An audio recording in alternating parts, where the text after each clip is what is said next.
अस्सलाम वालेकुम दोस्तों, तुसी देख रहे हो अपना पंजाब टीवी ते मैं तुहाडा मेज़बान अफजाल अहमद। सब तो पहले अपने चैनल को करो सबसक्राइब ते नाल ही लगी हुई घंटी को दबाओ क्योंकि साडी लेटेस्ट और बेहतरीन वीडियो साढ़े दोस्तों तक पहुंचे सब तो पहले। तो जी दोस्तों, जिस तरह तुहानू पता है कि अपना पंजाब टीवी वीरां वास्ते रोज कोशिशां करता है अच्छे तो अच्छा जानवर और मकबूल रेट ते जानवर लैके रोज तरह माशाअल्लाह अज भी जनाब एक दो बैठ की वीडियो लैके हाजिर होए।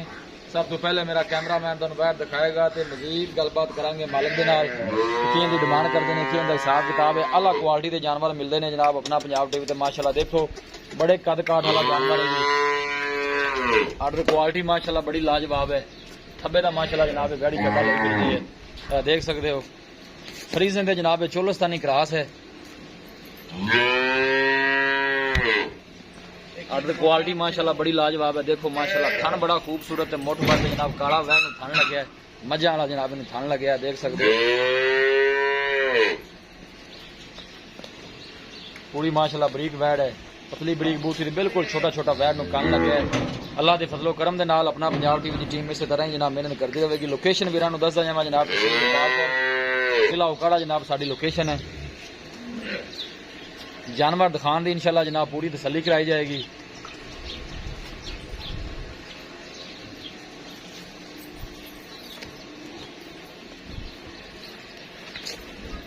देखो माशाल्लाह थन कैसा लगे जनाब वैड नु मजा वाला जनाब काला थन लगे माशाल्लाह। फ्रीजन ते जनाब चोलस्तानी का क्रॉस है माशाल्लाह, बड़ा तगड़ा क्रॉस है जी और गर्मी सर्दी बर्दाश्त करने वाला जानवर है। यह देखो कद शान माशाल्लाह बड़ा आला जनाब इस वैड का, बड़े जोर की माशाल्लाह वैड़ी है। माशाल्लाह का जनाब कमेंट लाजमी करने चीज लेनी देनी नसीब की गल होती है। देखो माशाल्लाह दूसरा वारा इन्हें डिलीवर किया है जी।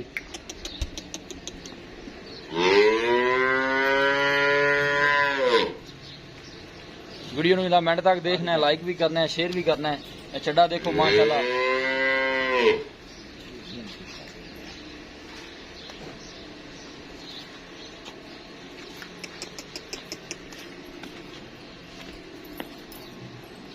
थब्बे दा माशाल्लाह चड्डा लई फिरदी वैड़ी है, देख सकते हो माशाल्लाह पूरा चीरवा हवाना है।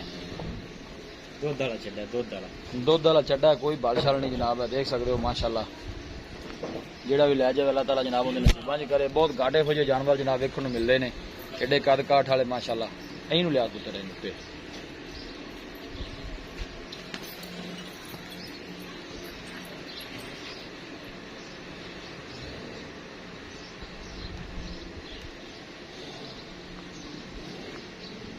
हर एंगल जनाब जानवर पूरा दिखाया जाएगा, ये नहीं खड़ी नहीं।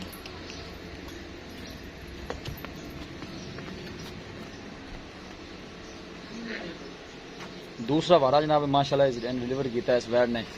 फ्रीजन दे जनाब चोलस्तानी क्रॉस है। देखो माशाल्लाह पतली बरीक बूथी ते बिल्कुल छोटा छोटा वैड नु कन लगे है। वीडियो ने जनाब मिनट तक देखना है, लाइक भी करना है, दोस्तों नाल शेयर भी करना है। पूरी माशाल्लाह बरीक वैड है। पुठा देखो माशाल्लाह वैड दा, ए पीछे जनाब बच्चा है ना जी, ए पीछे बच्चा है जी। किन्ने देर की सुई हुई है? 1 महीना हो गया। 1 महीने की जनाब सुई हुई है, पीछे ने बच्चा है। बाकी जो भी डिटेल है जनाब मालका को लेने लाया वापस। बच्चा चेक करके भाई देखो माशाल्लाह बच्चे का मुंह भी दिखा दी, बिल्कुल गोल मुंह है माशाल्लाह। देखो कोना ठीक हो गया जी। 1 महीने की जनाब बड़ी सुई हुई है। दूसरा वारा सुई लाया काका उरा।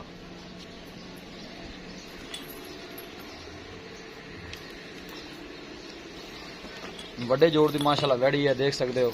बड़ा कद काठ है माशाल्लाह इस जानवर का। देखो हाइट का बंदे अंदाजा हो जाता नाल बंदा खड़ा होगा।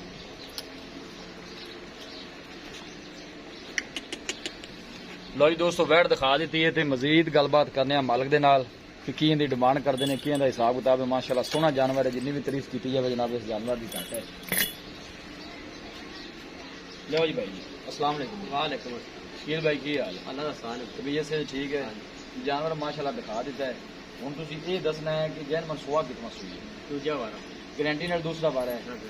दिन इनू किन्नी हो गई सुई में? ਇਹਨੂੰ ਜੀ ਮਹੀਨੇ ਦੇ ਲਗਭਗ महीने के लगभग ਆ ਯਾਰ ਕੁਝ 4-5 ਦਿਨ ਪੈ ਨੇ ਜਾਂ 4-5 दिन उत्थे भी कर लो या 4-5 दिन करते कर लो, बस इन्ने को दिन ही होए क्योंकि बच्चे तो भी अंदाजा होंदा है। बच्चे वैसे माशाल्लाह सेहतमंद दूध दुबा वाला माल का 2 जगह छड़ देवे। ठीक हो गया जी। बाकी चोन चून नसील साहब थान शन क्लियर ने थल्ले अपनी ये नस्ल केड़ी है इसकी? ते चौरस्तान ते फ्रीजन दा क्रास चोलो सन ते फ्रीजन दा क्रास एक जर्सी दी राग है इंदी ना बूथी बिल्कुल छोटी पिछू गांव वड्डी होती ठीक हो गया जी ते हाਜ਼ਰ मौके ਤੇ ਇਸ ਟਾਈਮ ਦੁੱਧ ਜਿਹੜਾ ਤੁਸੀਂ ਤੁਹਾਨੂੰ ਚੋਂਦੇ ਪਏ ਜੀ ਕਿੰਨਾ ਕੁ ਦੁੱਧ ਚੋਂਦੇ ਪਏ ਦੋ ਟਾਈਮ ਦਾ बच्चे ने छाड़ दिए ਜੀ ਤੇ ਫਿਰ ਅਗੇ ਜੇ 18 ਬੱਚੇ ਨਾ ਛੱਡੇ ਤਾਂ 22 ਸੇ ਠੰਡਾ ਦੁੱਧ ਦੋ ਟਾਈਮਾਂ ਦਾ ਬੱਚੇ ਨੂੰ ਅਗਰ ਨਾ ਪਿਲਾਓ ਤਾਂ ਫਿਰ 22 ਲੀਟਰ 22 ਲੀਟਰ ਦੋ ਬੱਚੇ ਨੂੰ ਟਾਈਮ। ਛੱਡੋ ਤਾਂ ਫਿਰ 18 ਲੀਟਰ ਦੀ ਜਿੰਦਾ ਦਿਲ ਆਪਣੀ ਕਰੇ ਚੁਆਈਆਂ 20 ਕਰੇ ਮੈਂ ਵੀ ਇਹਨੂੰ ਦੋ ਟਾਈਮ ਪਹਿਲਾਂ ਚੁਆ ਤੇ ਫਿਰ ਲਿਆਂਦੀ ਜੀ ਦੋ ਟਾਈਮ ਚੋਕ ਲਿਆਂਦੀ ਬਿਲਕੁਲ ਬਾਕੀ ਜਿਹੜਾ ਸਾਡੇ ਕੋਲ ਲਵੇਗਾ ਉਹ ਅਸੀਂ ਆਦੇ ਕੋਲ ਆਦੀ ਤਸੱਲੀ ਕਰ ਇਹਦੇ ਚੁਆਈਆਂ ਕਰ ਲਓ ਜਿੰਨੀਆਂ ਹਾਂਜੀ, ਮਰਜ਼ੀ ਚੁਆਈਆਂ ਕਰ ਜੀ ਠੀਕ ਹੋ ਡਿਮਾਂਡ ਦੀ ਕੀ ਕਰਦੇ ਇਸ ਬਾਈ ਕਿੰਨੇ ਦੀ ਬਗੈਰ ਦੇਣੀ ਡਿਮਾਂਡ 3 ਲੱਖ ਤੇ 55,000 3,55,000 ਕਿਵੇਂ ਜੱਗ ਜੱਗ ਤੇ ਅੱਜ ਬੋਲਦਾ ਤੇ ਮੈਂ ਹੁਣ ਜ਼ਿਆਦਾ ਕਰੂ ਸਾਂ ਮੈਂ ਚਲਾ ਮੁੜ ਬੰਦੇ ਜੁੱਦੀ ਕਰ ਅੱਛਾ ਜੀ। ਮੈਂ ਤਾਂ ਨਾਲੇ ਵੀ ਜ਼ਿਆਦਾ ਹੈ ਜ਼ਾਲ ਬੇਜੇ ਜੀ ਗਾਂ ਹੈ ਨਾ ਜਾਨਵਰ ਮਾਸ਼ਾਅੱਲਾ ਸੋਹਣਾ ਹੈ। ਮਸ਼ੀਨ ਹੈਗੀ ਜੇ ਬਾਕੀ ਬੰਦਾ ਕੋਈ ਦਬਾਅ ਮੇਰੀ ਗੱਲ ਉਹ ਨਹੀਂ ਕਰਨਾ ਦੇ ਜਿਆਦਾ ਜੋ ਲਵੇ ਜਿਹੜੇ ਬੰਦੇ ਗਾਵਾਂ ਦਾ ਸ਼ੌਕ ਕਰਦੇ ਨੇ ਉਹਨਾਂ ਨੂੰ ਵੀ ਪਤਾ ਹੈ ਕਿ ਕੀ ਚੀਜ਼ ਹੈ ਹਾਂਜੀ ਠੀਕ ਹੈ ਨਾ ਸਮਝਦੇ ਨੇ ਹਰ ਚੀਜ਼ ਨੂੰ ਮਾਸ਼ਾਅੱਲਾ ਦੁੱਧ ਦੇਣ ਵਾਲਾ ਜਾਨਵਰ ਹੈ ਬਿਲਕੁਲ ਹੁਣ ਫਾਈਨਲ ਮੁਹੱਬਤ ਦਾ ਜਿਹੜਾ ਹੋ ਜਾਣਾ ਕੋਈ ਮਾੜੇ ਭਰਾ ਵਾਸਤੇ ਕਿੰਨਾ ਸਾਢੇ 3 ਦੀ ਚੀਜ਼ ਚੰਗੀ ਲੱਗੇ ਸਾਢੇ 3 ਚ ਮੁਹੱਬਤ ਪਿਆਰ ਹੈ ਕਰ ਲਵਾਂਗੇ ਬੰਦਾ ਮੌਕੇ ਆਏਗਾ ਇਨਸ਼ਾਅੱਲਾ ਜ਼ਰੂਰ ਕਰ ਇਹ ਸ਼ੀਲ ਬਾਈ ਬੜੀ ਮਿਹਰਬਾਨੀ ਦਿਖਾਓ ਜੀ ਕੈਮਰਾ ਦੁਬਾਰਾ ਫਿਰ ਗਾੜੀ ਨੂੰ ਹੱਥ ਤਸੱਲੀ ਕਰ ਲੋ ਜੀ ਦੋਸਤੋ ਦਿਲ ਕਰਦਾ ਹੈ ਇਸ ਜਾਨਵਰ ਨੂੰ ਬਾਰ-ਬਾਰ ਦਿਖਾਈਏ ਇਹ ਮਾਸ਼ਾ ਵੱਡੇ ਜੋੜ ਦੀ ਵੱਡੇ ਕੱਦ ਦਾ ਜਾਨਵਰ ਹੈ ਜਨਾਬ ਦੇਖ ਸਕਦੇ ਹੋ ਲੋਕਾਂ 4.5 ਲੱਖ ਮੁੱਲ ਕਰਨਾ ਸੀ ਕਿਸੇ ਹੋਰ ਭਾਈ ਕੋਲ ਖੜੀ ਹੁੰਦੀ ਤਾਂ ਦੇਖੋ ਮਾਸ਼ਾਅੱਲਾ ਬੜੇ ਕੱਦ ਕਾਠ ਵਾਲਾ ਜਾਨਵਰ ਹੈ दूसरा वारा जनाब सूई है 1 महीना हो गया 5-10 दिन उत्ते भी तुसी कर सकते हो देखो माशाल्लाह बच्चा ਤੁਹਾਨੂੰ ਦਿਖਾ ਦਿੰਨੇ ਦੂਸਰਾ ਵਾਰਾ ਸੂਈ ਹੈ ਫਰੀਜ਼ਨ ਦੇ ਜਨਾਬ ਚੋਲਸਤਾਨੀ ਦਾ ਕਰਾਸ ਹੈ ਹਾਜ਼ਰ ਮੌਕੇ ਤੇ ਟੋਟਲ ਦੁੱਧ ਮਾਲਕ ਜਨਾਬ ਜਿਹੜੇ 21 ਤੋਂ 22 ਲੀਟਰ ਦੱਸਦੇ ਨੇ ਅਗਰ ਬੱਚੇ ਨੂੰ ਛੱਡੋਗੇ ਤੇ 18 ਲੀਟਰ ਪੱਕਾ ਦੁੱਧ ਠੰਡਾ ਜਨਾਬ ਇਹ ਜੱਗ ਵਾਲਾ ਨਹੀਂ ਠੰਡਾ ਦੁੱਧ ਜਿਹੜਾ ਹੈ ਨਾ ਜੀ ਉਹ ਮਾਲਕਾਂ ਨੇ ਜਨਾਬ ਦੱਸਿਆ ਇਹਨੂੰ ਵਾਪਸ ਮੋੜਾ ਜੀ ਔਰ ਚੱਡੇ ਤੂੰ ਜਿੱਡਾ ਕੱਦ ਸ਼ਾਨ ਬੈਠ ਰਿਹਾ ਨੂੰ ਇਹਨਾਂ ਦੁੱਧ ਅੱਗੇ ਜਦੋਂ ਸਰਦੀ ਆ ਰਹੀ ਜ਼ਹਿਰੀ ਗੱਲ ਦੁੱਧ ਤੋਂ ਵਧਣਾ ਹੀ ਹੈ ਲੀਟਰ ਆਈ ਦਿੰਦੀ ਹੈ 3.5 ਲੱਖ ਜਨਾਬ ਮਾਲਕਾਂ ਦੀ ਡਿਮਾਂਡ ਕੀਤੀ ਹੈ ਇਨਸ਼ਾਅੱਲਾ ਸਾਡਾ ਕੋਈ ਭਾਈ ਸਾਡਾ ਕੋਈ ਸਬਸਕ੍ਰਾਈਬਰ ਰਾਬਤਾ ਕਰੇਗਾ ਤਾਂ ਇਨਸ਼ਾਅੱਲਾ ਜਨਾਬ ਡੀਜ਼ ਲਿਆ ਜ਼ਰੂਰ ਕਰਾਇਆ ਜਾਏਗਾ ਕਿਸੇ ਵੀ ਸਾਡੇ ਵੀਰ ਭਾਈ ਨੇ ਜਨਾਬ ਇਹ ਜਾਨਵਰ ਪਰਚੇਜ਼ ਕਰਨਾ ਹੋਵੇ ਸਾਡਾ ਰਾਬਤਾ ਨੰਬਰ ਹੈ 0301 45 52 144 0301 45 52 144 ਇਸ ਨੰਬਰ ਤੇ ਜਨਾਬ ਸਾਡੀ WhatsApp ਬਣੀ ਹੈ ਅਸੀਂ ਉਮੀਦ ਕਰਨੇ ਹਾਂ ਕਿ ਸਾਡੇ ਦੋਸਤਾਂ ਨੂੰ ਅੱਜ ਦੀ ਵੀਡੀਓ ਬੇहद ਪਸੰਦ ਆਵੇਗੀ ਵੀਡੀਓ ਪਸੰਦ ਆਵੇ ਲਾਈਕ ਤੇ ਸ਼ੇਅਰ ਜ਼ਰੂਰ ਕਰੋ मिलाने एक अच्छी और लाजवाब वीडियो के नाल अपने मेजबान अफजाल अहमद को इजाजत अल्लाह निगहबान।